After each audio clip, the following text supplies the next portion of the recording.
आज आप सब इस संसद के प्रांगण के पास नई दिल्ली के जंतर मंतर पर हजारों के तादाद में इस देश के नौजवानों किसान की आवाज़ को लेकर दिल्ली आए हैं। आज का ये कार्यक्रम पूरा देश देख रहा है और इस कार्यक्रम से सिर्फ दिल्ली नहीं, पूरे देश में ये संदेश जाना बहुत ज़रूरी है कि देश का नौजवान और किसान आज किस हालात में अपने जीवन जी रहा है। इस सरकार ने पिछले 11-12 सालों में बहुत से ऐसे काम किए जिसकी हम आलोचना कर सकते हैं, लेकिन मेरे दृष्टिकोण से पिछले 11.5-12 सालों में इस सरकार ने पहली बार ना सिर्फ खुद के घुटने टेके हैं, लेकिन देश के अन्नदाताओं को, देश के नौजवानों के साथ जो धोखा किया है उसके खिलाफ हम लोगों को आवाज़ बुलंद करनी है। और मैं धन्यवाद देना चाहता हूं युवक कांग्रेस को और उदय भान जी को, जिस निडरता से, मजबूती से आपने सरकार का विरोध किया, पूरे देश और दुनिया ने देखा। और मैं सरकार से पूछना चाहता हूं, अगर किसी सरकार को विपक्ष का विरोध पसंद आ जाए, अगर किसी सरकार को विपक्ष का प्रदर्शन पसंद आ जाए, तो विरोध किस बात का है?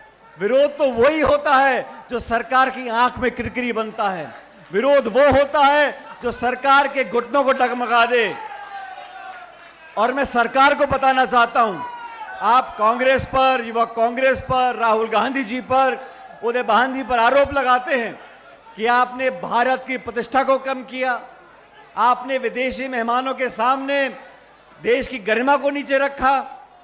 आप आंख खोल के देख लो, इस दुनिया में जितनी राजधानी हैं, जहां पर भी वैश्व संगठन के सभाएं होती हैं, चाहे G20 हो, चाहे G77 हो, क्लाइमेट चेंज की मीटिंग हो, हर बड़ी राजधानी में विरोध करने वाले सड़कों पर आते हैं और इससे ज्यादा उग्र आंदोलन करते हैं। यही लोकतंत्र की खूबी है कि अपनी बात को बोल सकते हैं। हम लोगों ने अगर विरोध प्रदर्शन किया डोनाल्ड ट्रंप के सामने, अमेरिका के सामने, भारत ने, सरकार ने सारे घुटने टेक दिए, सारे हथियार डाल दिए और भारत के किसानों के भविष्य को आपने तर्ज पर रख दिया। यह आपकी सबसे बड़ी नाकामी है। अमेरिका के दबाव में भारत ने पहली बार अपनी विदेश नीति, अपनी आर्थिक नीति, अपनी आंतरिक सुरक्षा, अपनी एनर्जी सिक्योरिटी को कॉम्प्रोमाइज किया है। इसीलिए राहुल जी जब बोलते हैं, उदय भान जी जब बोलते हैं कि हम लोग संघर्ष किस लिए कर रहे हैं, हम जेल क्यों जा रहे हैं, हम यहां 1000 लोग इकट्ठा क्यों हो रहे हैं, इस देश में सरकार पहले भी रही हैं और गैर कांग्रेस सरकारें भी थी। वाजपेयी जी थे, देवेगौड़ा जी थे। किसी प्रधानमंत्री ने, किसी सरकार ने, कितना मतभेद हुआ हो सही, लेकिन भारत के किसानों की हमेशा रक्षा करी है। आज ये हालात बन गए कि भारत का, अमेरिका का माल भारत में फ्री में बिकेगा और हमारा सामान 18% पर वहां पे जाएगा।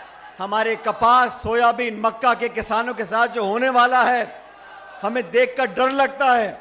इस देश में बेरोजगारी बढ़ रही है। हम लोग अपना ईंधन खरीदने के लिए, ये छूट हमारे पास नहीं है कि हम तेल कहां से लेंगे। भारत ने हमेशा ये दुनिया को दिखाया था निष्पक्षता क्या होती है, इंडिपेंडेंट फॉरेन पॉलिसी क्या होती है। हमको अमेरिका ने बोल दिया कि आप फला देश से तेल नहीं खरीद सकते, आप रूस से तेल नहीं लेंगे, ये हमारा निर्णय है। हम तेल कहां से लेंगे, गैस कहां से लेंगे, अनाज कहां से लेंगे। लेकिन क्या कारण है, क्या कारण है कि सरकार के मंत्री, सरकार के मुखिया इस अमेरिका के दबाव में काम कर रहे हैं। ये सरेंडर होने की बात हम क्यों बोलते हैं कि कोई भी सरकार अपने होशो हवास में बिना दबाव के इस प्रकार की डील कभी नहीं कर सकती। जहां सबको आपने ताक पे लगा दिया, किसान को, नौजवान को, बेरोजगार को, भविष्य को, किस लिए किया, ये समय के साथ खुलासा होगा। लेकिन आज युवक कांग्रेस ने, पूरे देश के आप हजारों की संख्या में यहाँ पर आए हो और मैं धन्यवाद देना चाहता हूं।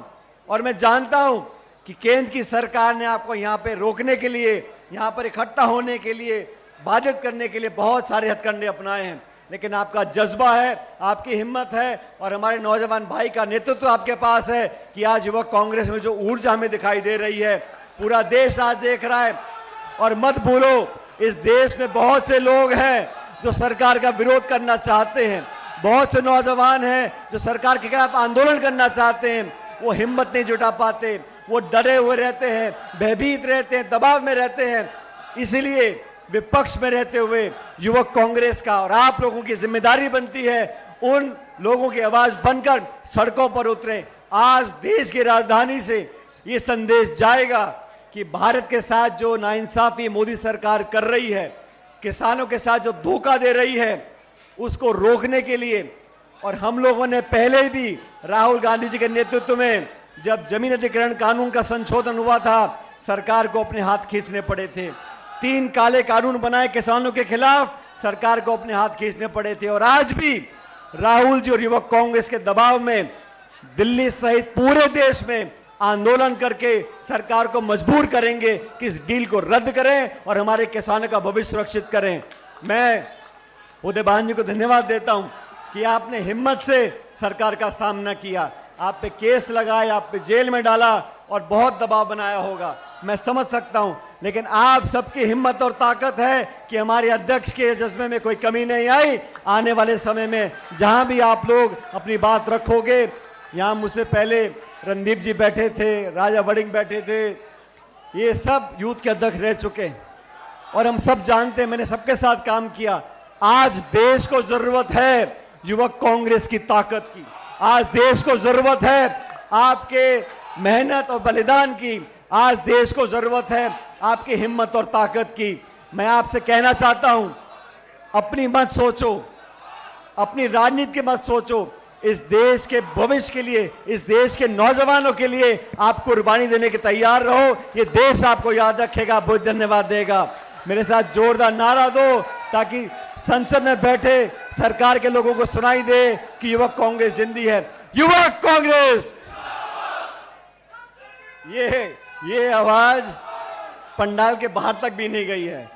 ये हजारों हजार लोग आज जो आप नौजवान इकट्ठा हुए हो, एक मकसद के लिए आए हो। इस दुनिया को, देश को पता पड़ना चाहिए कि 16 मार्च को संसद में हमने यहां पर इस पंडाल के अंदर से एक पुकार लगाई थी और पूरे देश का नौजवान हमारे साथ आ गया था। युवक कांग्रेस!